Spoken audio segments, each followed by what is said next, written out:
Hello, welcome back. The 14th of December we've reached now with the Lard Advent Calendar. Hasn't it been interesting to listen to what the other chaps have been coming up with? Well, today it falls to me to open door number 14. Let's see what we get. Now then, Project 23, it says. What has been the most interesting build or painting project that you've worked on in 2023? What inspired it? How did you achieve it? What did you intend to do with it? Okay, I like this one. Well, for me, I'm going to pick three that I can really clearly focus on quite quickly. 2023 has included some really great projects. And we worked hard on creating some interesting tables, I think. Some of these that particularly stand out, I'll talk about briefly. The first one was a game that I took to the Hearts of Lard event in Watford at the beginning of the year, with Joe Bilton organising that, and it was a commando raid on a dockyard that I'd long fancied the idea of putting on the table. It was a dockyard raid game based on the St Nazaire raid, and I wanted to be able to recreate something a bit smaller in miniature. Obviously the St Nazaire raid is around an attack on a dry dock big enough to fit the battleship Tirpitz in. Well, that's a bit of a big game, but a small commando raid on a French-occupied port looked like a really exciting prospect.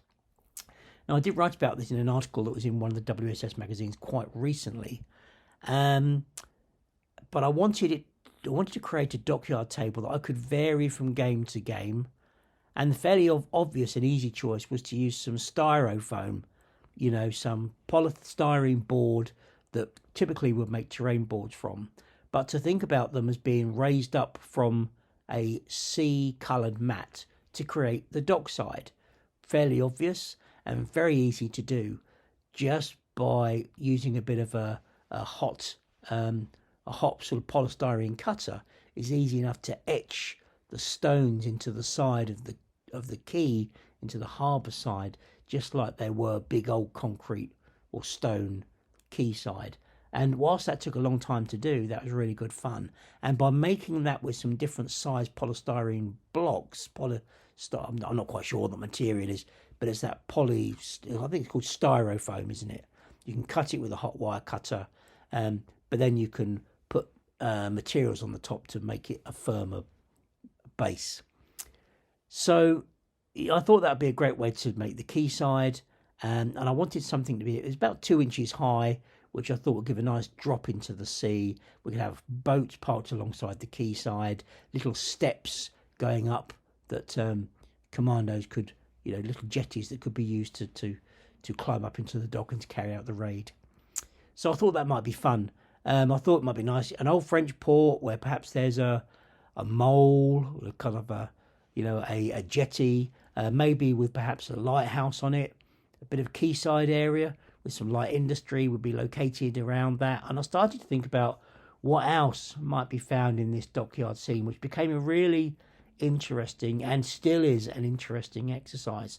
I chose a few options that I thought would make the table more interesting. The first thing I wanted to do was try and make the table quite enclosed, because I wanted to get the feel that you were in a dockyard and surrounded by the rest of the town. So I didn't want open access from all sides. I decided that one or two sides would be sea, so it would be the approach from sea, so one or two table edges would be sea, and then along the back of the dockyard, if you think about a 6x4 table, along the short end of the 4-foot side would be the land end. And I thought that actually it wouldn't be quite interesting to control access to the dockyard by having access coming through under a railway embankment, a railway, raised elevated area where the railway would be at the top of this brick wall with an archway that you would get vehicular access to the harbour. So I used model railway materials for that, actually HO00 scale things, but I think they work really well.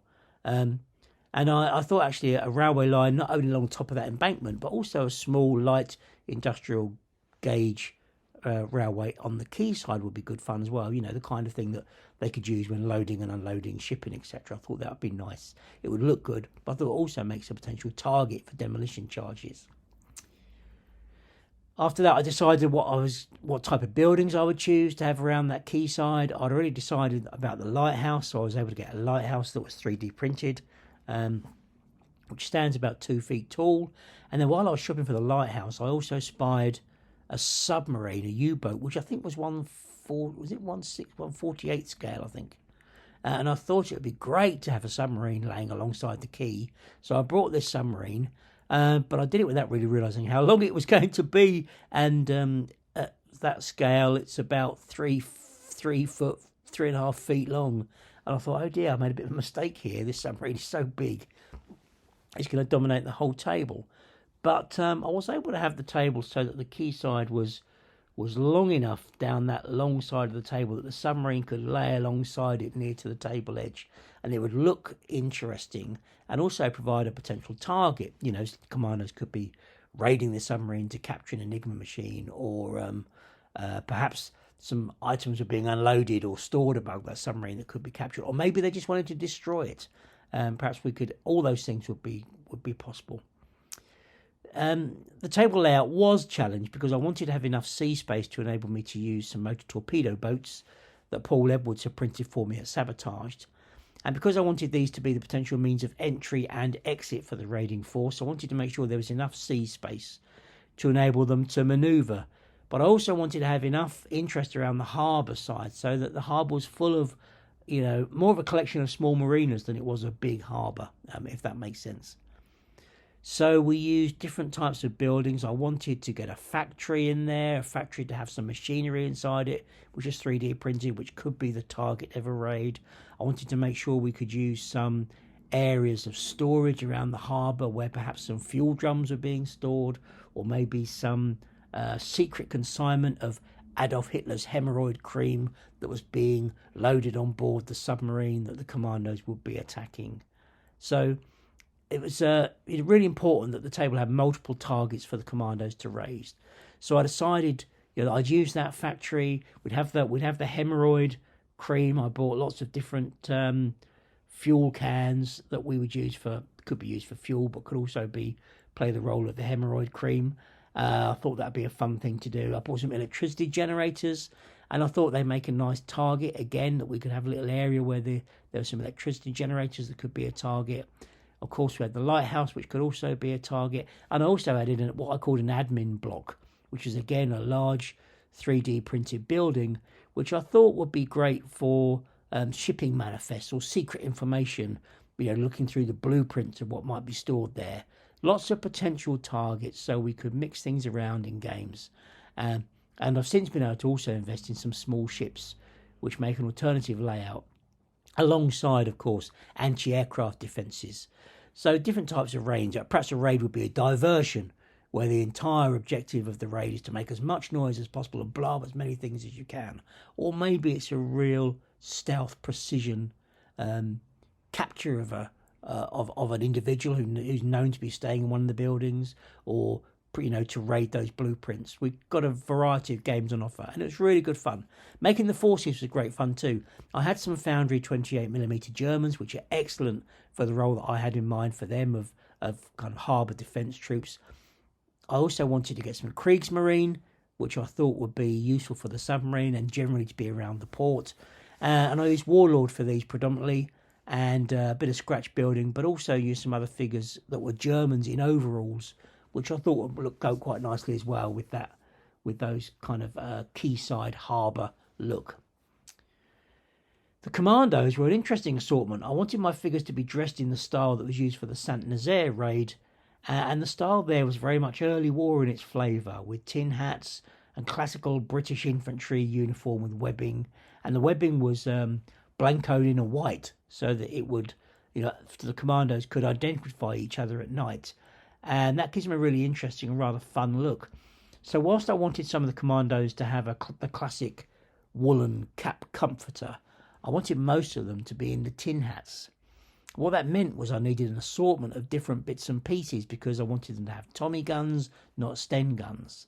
And so therefore I had to use some Warlord British 8th Army, because they were the ones that gave me the best tin hat options, and also use commando bodies from later war, because I wanted to use get some Bergens and 1 or 2 cap comforters, etc. Plus, I was able to use some other figures from some other ranges, which made the raiding force look more interesting. And guys carrying demolition satchels, etc. So it's a really interesting project. I've absolutely loved doing it, and the end result so far has been really, really encouraging. And we're going to use it for testing some ideas around Go Commando for really small unit raids in the coming years as well. So more of that will come next year for sure. I think the other tables I want to talk about are the display games, of course, that we turned on for the We Have Ways Fest, and I must give a massive shout out for the team that helped out there. So thank you to Noddy, to A Deacon, to John Savage, to Ali, to Don, to Panda, and anybody else, including Richard, who was also involved in that project, because you guys made something really special. We were able to borrow some buildings from Alan Stewart, and we know that Alan's buildings look tremendous, so that gave the table real eye candy appeal. And then the paraphernalia went round the table to make it attractive. Was really good fun. It was hard work to put that project team together. It was a bit of a labour. I've never had to do a risk assessment or method statement before for a war games table, so that was good fun.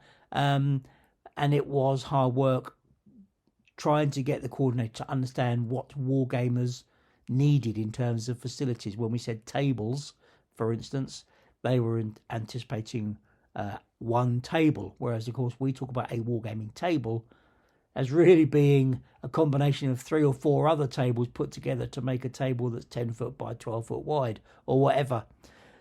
So that was just part of the fun as well. It's also worth mentioning, of course, what we took back to the Hartenstein this year. Again, great project, really enjoyed that. Again, working with a different team to create some more great tables.